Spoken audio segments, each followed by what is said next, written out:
بسم اللہ الرحمن الرحیم۔ السلام علیکم۔ حضرت سلیمان علیہ السلام کے والد حضرت داؤد علیہ السلام کے دور حکومت میں مسجد اقصی کی تعمیر شروع ہوئی۔ حضرت داؤد علیہ السلام چاہتے تھے کہ یہاں پر ایک ایسی شاندار عمارت بنائی جائے جس سے مسلمان عبادت کر سکیں، لیکن حضرت داؤد علیہ السلام اپنی اس خواہش کو اپنے ہاتھوں پورا نہ کر سکے۔ چنانچہ مسجد اقصی کی تعمیر حضرت سلیمان علیہ السلام کے دور میں مکمل ہوئی، جو مسلمانوں کا قبلہ اول تھی۔ حضرت سلیمان علیہ السلام نے انسانوں اور جنات کو عمارت جلد سے جلد بنانے کا حکم دیا، چنانچہ 1,00,000 سنگ تراش اس کی تعمیر میں لگ گئے۔ 30,000 افراد پہاڑوں سے پتھر تراشتے، 70,000 ہاتھی اور اونٹ ان پتھروں کو اٹھا کر لاتے۔ اس مسجد کی تمام زمین میں ایک ہاتھ بھی ایسی جگہ نہیں ہے جس پر کسی پیغمبر نے نماز نہ پڑھی ہو یا کسی فرشتے نے قیام نہ کیا ہو۔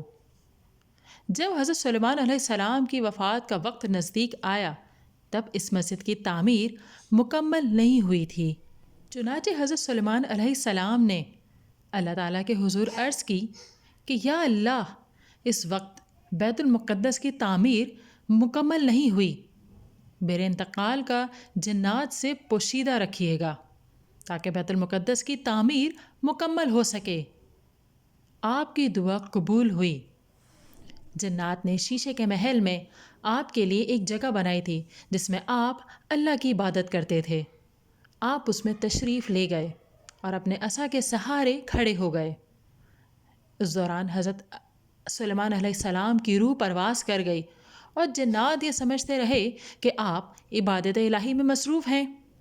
ایک طویل عرصے تک آپ کا جسم عصا کے سہارے کھڑا رہا۔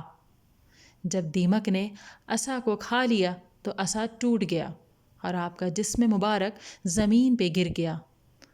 اس وقت جنات کو معلوم ہوا کہ آپ کا تو انتقال ہو چکا ہے، چنانچہ وہ پہاڑوں کی طرف بھاگ گئے۔